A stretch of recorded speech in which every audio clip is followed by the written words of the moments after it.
Hello दोस्तों, welcome two KG classes. कैसे हैं आप सभी? उम्मीद करते हैं अच्छे होंगे और अपनी तैयारी में मस्त होंगे।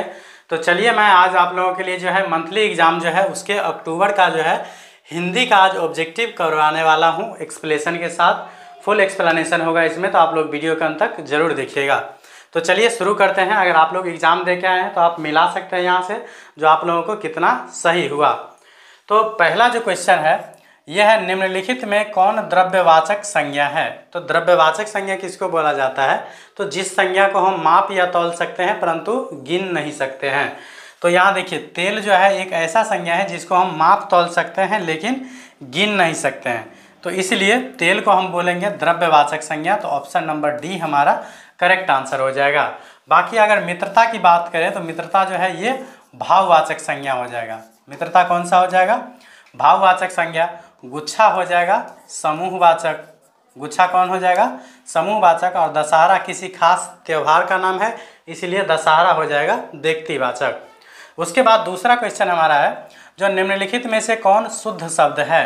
तो शुद्ध शब्द पूछ रहा है कौन सा है? तो ये मेरे हिसाब से पहला ही होगा, हितैषी। तो ऑप्शन ए इसका करेक्ट हो जाएगा। उसके बाद नेक्स्ट हमारा है 3 का, जो नौ का उच्चारण स्थान है। तो नौ का जो उच्चारण स्थान हो जाएगा, तो देखिए त, थ, द, ध, न, ये सभी का उच्चारण जो होता है ये कहाँ से होता है? तो दंत से होता है। तो ऑप्शन नंबर डी इसका करेक्ट आंसर हो जाएगा। नेक्स्ट 4 नंबर क्वेश्चन है, जो उसने कहा कि मैं कल बाजार जाऊंगा, किस वाक्य का उदाहरण है? तो जिसमें 2 वाक्य हो, एक मुख्य वाक्य और दूसरा उस पर आश्रित वाक्य जो होता है डिपेंड, तो उसको हम बोलते हैं संयुक्त वाक्य। तो ये जो हो जाएगा ये क्या हो जाएगा? संयुक्त वाक्य। तो ऑप्शन नंबर डी इसका करेक्ट आंसर हो जाएगा। नेक्स्ट हमारा 5 नंबर है, जो भानुमति का पिटारा मुहावरे का अर्थ है। तो भानुमति का पिटारा, इस मुहावरे का जो अर्थ होगा ये हो जाएगा अनावश्यक वस्तुओं का भंडार। तो ऑप्शन नंबर सी इसका करेक्ट आंसर हो जाएगा। जैसे आप किसी वस्तु को बहुत सारा मतलब इकट्ठा करके रखे हैं लेकिन काम का एक भी नहीं है, तो ये बोल सकते हैं जो ये क्या है? तो भानुमति का पिटारा है। चलते हैं उसके बाद नेक्स्ट क्वेश्चन की ओर। 6 नंबर क्वेश्चन हमारा है, जो यह घोड़ा बहुत तेज दौड़ता है, किस विशेषण का उदाहरण है? तो पता होना चाहिए आप लोगों को, विशेषण 4 प्रकार के होते हैं।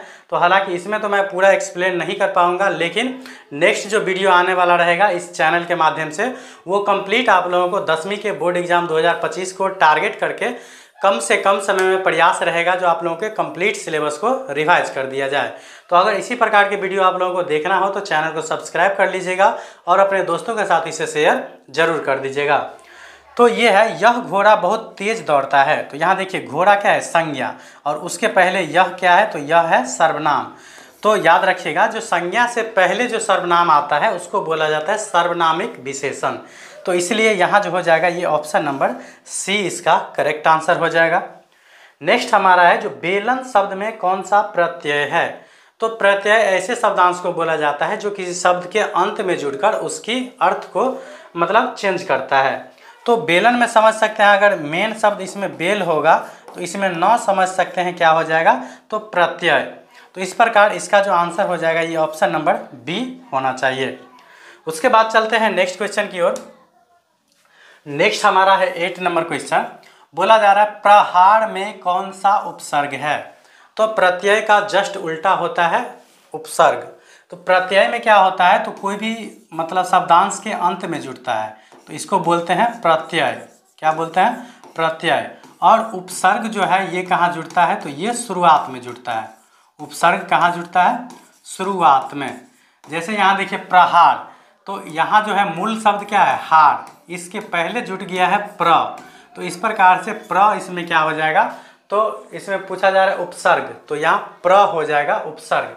बच्चा जो हार मार के आया है ये गड़बड़ है, तो आंसर क्या हो जाएगा? प्र। तो ऑप्शन नंबर सी इसका करेक्ट आंसर हो जाएगा। नेक्स्ट हमारा 9 नंबर क्वेश्चन है, जो पात्र का स्त्रीलिंग रूप क्या होता है? तो पात्र मतलब होता है बर्तन या कोई किसी के पात्र। तो पात्र का जो क्या बोलते हैं स्त्रीलिंग हो जाएगा, ये हो जाएगा पात्रा। तो ऑप्शन नंबर ए इसका करेक्ट आंसर हो जाएगा। उसके बाद नेक्स्ट हमारा है 10 नंबर, जो खिड़की किस शब्द का उदाहरण है? तो खिड़की जो है ये तत्सम शब्द का उदाहरण है। तो ऑप्शन नंबर ए इसका करेक्ट आंसर हो जाएगा। बाकी हिंदी ग्रामर का जितना भी वीडियो देखना हो तो निश्चित रूप से इस चैनल के माध्यम से आप लोगों को प्रोवाइड किया जाएगा बोर्ड एग्जाम 2025 के लिए। तो आज से मैं ये वीडियो डाल रहा हूँ और प्रयास करूँगा जो इस पर मैं रेगुलर आप लोगों को क्रैश कोर्स के तौर पे पूरे कंप्लीट रिवीजन का मतलब पूरे कंप्लीट सिलेबस का रिवाइज करवा दूँ बिल्कुल मुफ्त। नेक्स्ट क्वेश्चन है जो में और पर किस कारक का विभक्ति चिन्ह है। तो में और पर जो है ये अधिकरण कारक का है। किसका है? अधिकरण कारक का। तो ऑप्शन नंबर सी इसका करेक्ट आंसर हो जाएगा। नेक्स्ट हमारा 12 नंबर है जो गिरोह किस संज्ञा का उदाहरण है। तो गिरोह जो बोलते हैं जैसे गुंडागर्दी करने वाले जो व्यक्तियों का जो समूह रहता है उसको बोला जाता है गिरोह। तो गिरोह एक प्रकार से समूह का बोध हो रहा है, इसलिए गिरोह हो जाएगा क्या बोलते हैं समूहवाचक संज्ञा। तो ऑप्शन नंबर बी इसका करेक्ट आंसर हो जाएगा। नेक्स्ट हमारा है य का उच्चारण स्थान है। तो य का जो उच्चारण स्थान है ये हो जाता है तालु। तालु के इसके अलावा जो याद रखिएगा च छ उसके बाद ज झ और य, इसके अलावा भी होता है एक होता है ल और एक होता है तालव्य स, एक होता है तालव्य स। तो याद रखिएगा य का उच्चारण स्थान क्या होता है तालु, ये ल नहीं हो सकता है, तालव्य स याद रख लीजिएगा। नेक्स्ट हमारा है पंच प्रमाण शब्द किस समास का उदाहरण है। तो यहाँ देखिए स्टार्टिंग में क्या आ जाता है पंच। तो पंच का मतलब क्या होता है पाँच, पंच का मतलब क्या होता है पाँच। तो याद रखिएगा जिस समासिक पद का पहला पद जो है संख्यावाचक होता है उसको बोला जाता है द्विगु समास। तो यहाँ भी इसका पहला पद संख्यावाचक है इसलिए यह हो जाएगा द्विगु समास। तो ऑप्शन नंबर बी इसका करेक्ट आंसर हो जाएगा। नेक्स्ट उसके बाद 15 का है जो स्वार्थ शब्द का संधि विच्छेद होगा। तो स्वार्थ का जो संधि विच्छेद होता है ये होता है सु प्लस अर्थ। तो ऑप्शन नंबर ए इसका करेक्ट आंसर हो जाएगा। नेक्स्ट हमारा 16 का है जो रहीम दिन ही लखै दिन बंधु सम होय पठित पाठ के अनुसार बताया कि यह पंक्ति किस पर सटीक बैठती है। तो ये बैठता है आप लोगों को महाकवि निराला पर, क्योंकि इसको बोला जाता है दीन बंधु निराला, क्योंकि ये दीन दुखियों की जो है देखभाल काफ़ी ज़्यादा करते थे, इसलिए निराला जी को दीन बंधु निराला भी कहा जाता है या दीन बंधु कहा जाता है। दीन बंधु का मतलब क्या होता है दुखियों का, गरीब का मित्र एक प्रकार से। तो जो रहीम दिन ही लखै दिन बंधु सम होय, तो ये जो है महान कवि निराला पे सटीक बैठता है। तो ऑप्शन नंबर बी इसका करेक्ट आंसर हो जाएगा। उसके बाद नेक्स्ट हमारा 17 का है जो दीनबंधु निराला शीर्षक पाठ के लेखक कौन है। तो दीनबंधु निराला शीर्षक पाठ के जो लेखक है ये है आचार्य शिव पूजन सहाय। तो ऑप्शन नंबर सी इसका करेक्ट आंसर हो जाएगा। उसके बाद नेक्स्ट जो क्वेश्चन हमारा है 18 का, यह है बाल मजदूरी की नृशंसता का वर्णन किस शीर्षक पाठ में वर्णित है। तो जब आप 8वीं का जो बुक पढ़िएगा हिंदी उसमें खेमा एक पाठ है जिसमें बाल मजदूरी के बारे में वर्णन किया गया है। तो ये आंसर हो जाएगा ऑप्शन नंबर ए खेमा। चलते हैं उसके बाद नेक्स्ट क्वेश्चन की ओर। तो नेक्स्ट क्वेश्चन हमारा है 19 का, बोला जा रहा है खेमा शीर्षक पाठ में कसारा किस होटल का मालिक था। तो पता होगा खेमा जिस होटल पे काम करता था उसका नाम था मुक्त काशी का होटल, जिसका मालिक था कसारा। तो ये हो जाएगा ऑप्शन नंबर सी। नेक्स्ट हमारा 20 का है जो निराला जी किस समाज में दूध मिश्री की तरह घुल मिल जाते थे। तो ये मेरे हिसाब से ये उड़िया और तमिल में मुझे कन्फ्यूजन है, तो मेरे हिसाब से जो है ये उड़िया होना चाहिए। बाकी इसका आप लोग कमेंट बॉक्स में बताइएगा, थोड़ा सा कन्फ्यूजन मुझे लग रहा है, तो इसका जवाब आप लोग कमेंट बॉक्स में ज़रूर बताइएगा, अगर पता हो तो निश्चित रूप से बताइए। नेक्स्ट हमारा क्वेश्चन है जो आज़ाद दस्ता का गठन किसने किया था। तो आज़ाद दस्ता का जो गठन किए थे ये किए थे लोक नारायण जयप्रकाश नारायण, मतलब लोकनायक जयप्रकाश नारायण। तो ऑप्शन नंबर बी इसका करेक्ट आंसर हो जाएगा। उसके बाद नेक्स्ट हमारा है 22 का, बोला जा रहा है झांसी की रानी शीर्षक पाठ किसके द्वारा रचित है। तो झांसी की रानी जो शीर्षक पाठ है ये कविता ये रचित है सुभद्रा कुमारी चौहान के द्वारा। तो ऑप्शन नंबर ए इसका करेक्ट आंसर हो जाएगा। नेक्स्ट हमारा 23 का है जो जननायक कर्पूरी ठाकुर ने तंग आर्थिक स्थिति से निजात पाने के लिए किस पद पर कार्य किए थे। तो वो कुछ दिन तक जो है प्रधानाध्यापक के पद पे कार्य किए थे। तो ऑप्शन नंबर बी इसका करेक्ट आंसर हो जाएगा। नेक्स्ट हमारा है जो झांसी की रानी शीर्षक पाठ की विधा है। तो झांसी की रानी शीर्षक पाठ की विधा क्या है, तो इसे आप लोग बताइएगा कमेंट बॉक्स में।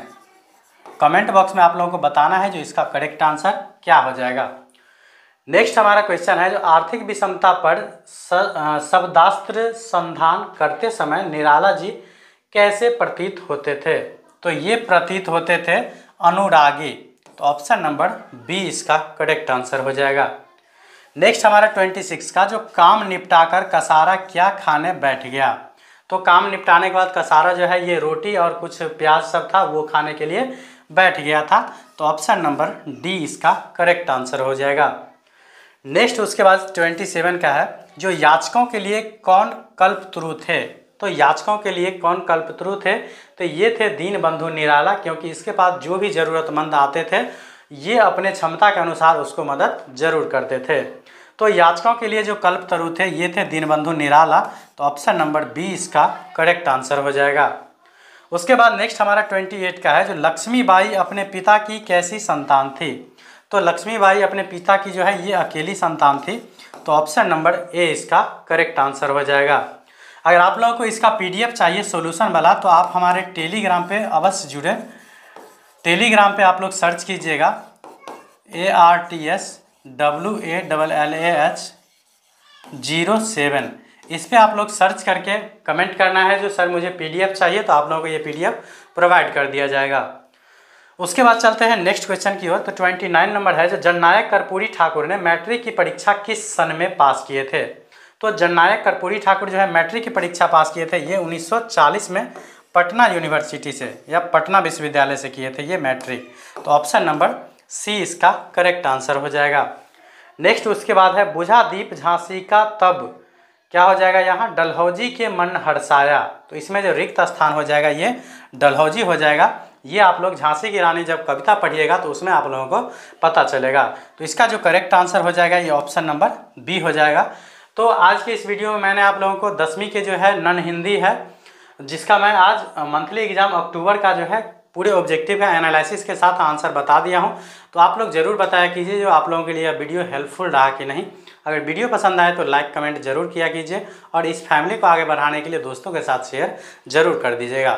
Thanks for watching. मिलते हैं नेक्स्ट वीडियो में, तब तक के लिए बाय। Love you all.